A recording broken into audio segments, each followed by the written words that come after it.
सत्यनिष्ठा की विजय।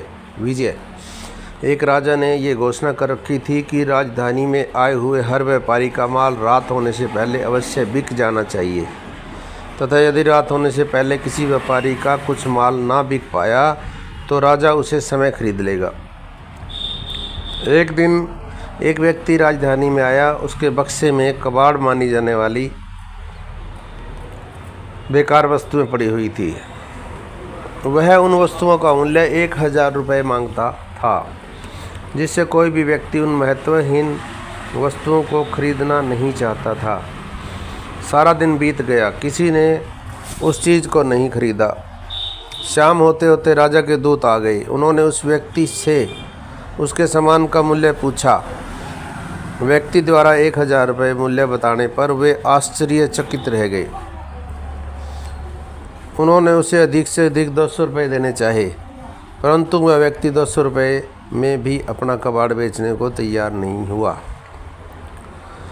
दूत राजा के पास पहुँचे और उनसे पूरी बात बताई।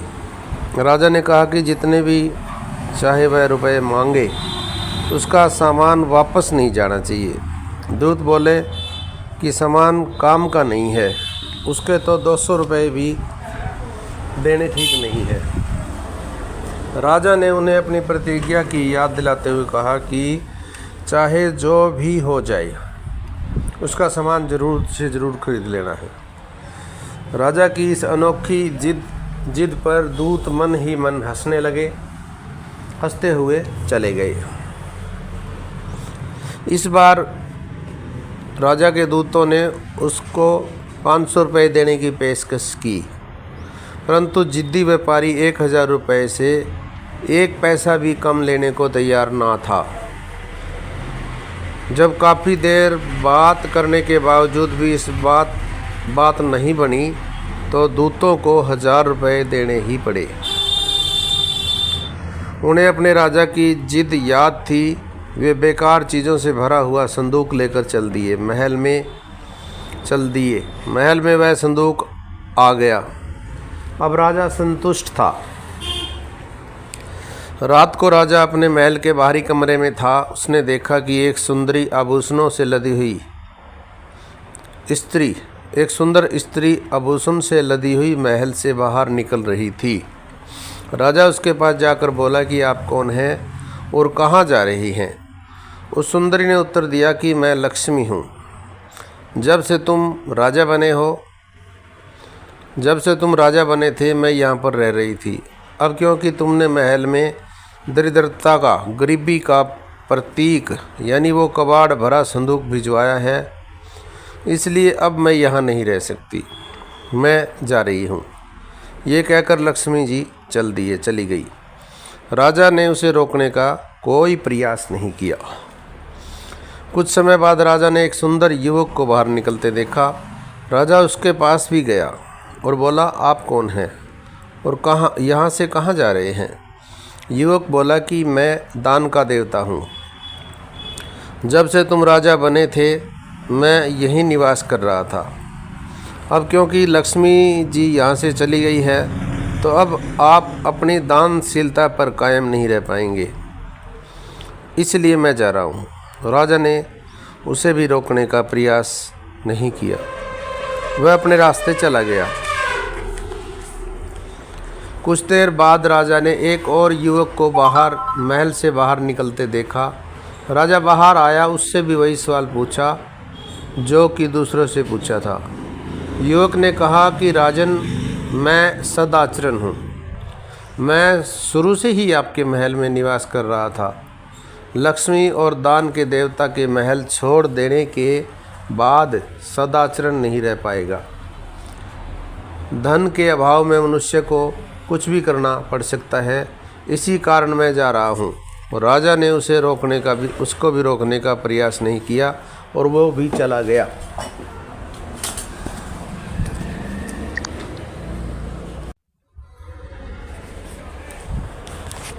थोड़ी देर बाद एक और सुंदर युवक महल से बाहर निकला। राजा सचेत था। परिचय करने की गर्ज से बाहर आकर उसने अपनी बात दोहरा दी। उस युवक ने कहा कि मैं यश का देवता हूँ। आपके राजा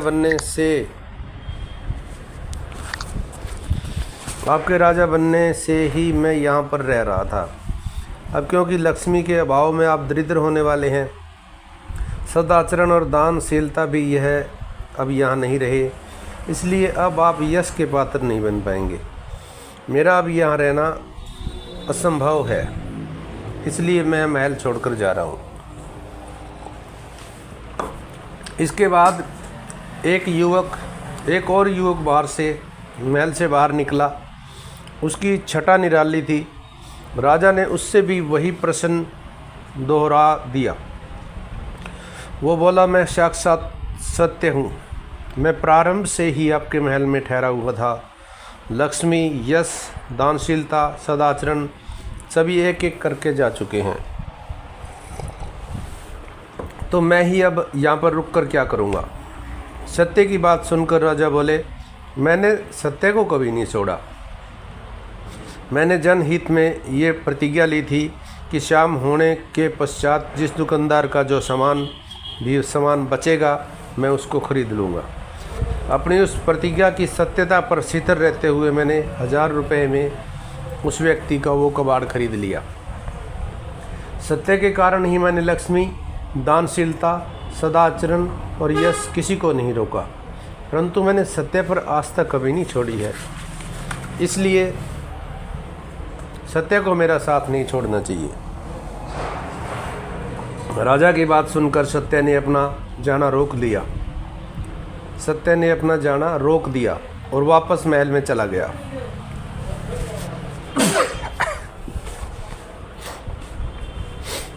थोड़ी देर बाद ही